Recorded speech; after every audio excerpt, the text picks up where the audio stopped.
Okay, let me start off by saying this is generally a bad idea, and under normal circumstances, you really shouldn't leverage your credit this way. This year, for me, has been the year of taking what-ifs and turning them into let's just see on some of my more ill-advised pipe dreams. I'll direct you to a couple of months ago when I sold my house and put all the profits right into one stock that I really believe in. I have a pretty unique situation that makes this level of risk a bit more tolerable. That said, hi, my name is Nicholas Johnson. I've just spent $20,000 on a credit card to buy ASIC miners, and I'm about to spend $20,000 more. I got into the hobby of mining Ethereum a few months ago with this RTX 3080 I have in a Windows machine that I use to run this VR headset. It didn't take long before running the numbers led to spending another $8,000 putting together a purpose-built Ethereum mining rig, albeit a messy one, that consists of 4 additional 3080s and a pair of air conditioners to pump out all the heat so that my garage office is still comfortable. By now, I hope that we all know about Ethereum 2.0 and how it's got a good chance of putting an end to that party some mysterious time in the possibly near future. So I took a little peek into the ASIC side, the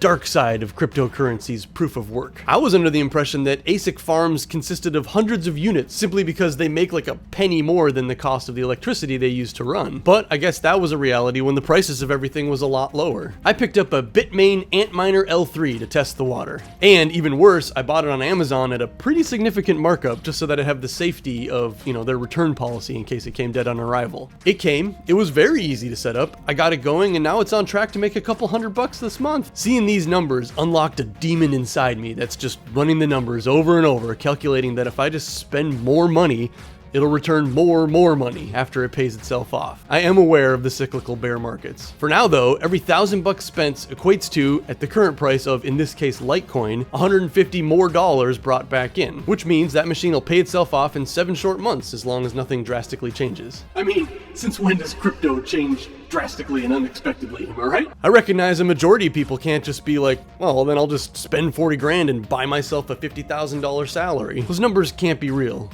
They can't be real. How can that be real?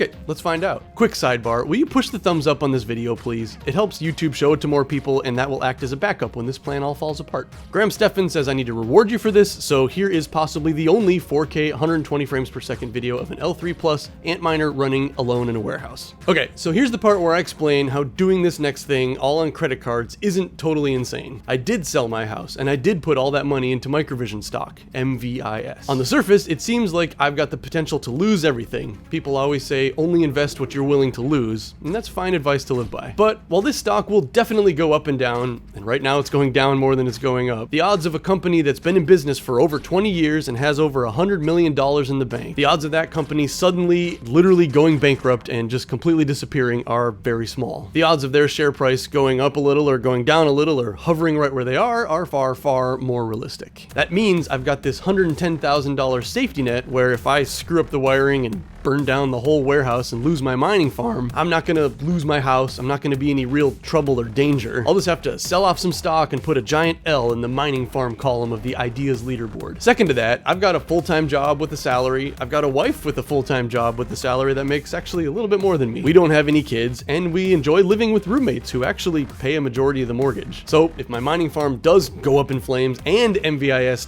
goes to zero randomly, in reality, my daily life won't change. I'll take out a consolidation loan, set it to auto pay, and just forget that this year ever happened. Back to this month's bad decision making. With what I've learned about Litecoin and Litecoin and Bitcoin mining, I've made 4 additional purchases on some credit cards. I bought in total 3 Bitmain Antminer L3 Pluses and an Antminer S19J Pro. And then I'm putting a pre-order in on an L7 for the November drop. The 3 L3s will earn about $150 a month each, mining Litecoin and converting it to Bitcoin. The S19J Pro will mine Bitcoin directly, and at this exact moment will earn about $800 a month. And my 5 3080s are already generating about $1,000 a month mining Ethereum, and will continue doing so until the bitter end, at which point I guess maybe I'll just make and sell 4 custom gaming PCs. Or maybe Ravencoin goes up in price and I can just keep going with those. And this L7, which won't be delivered until sometime in November, will apparently mine a disgusting $3,300 a month in Litecoin,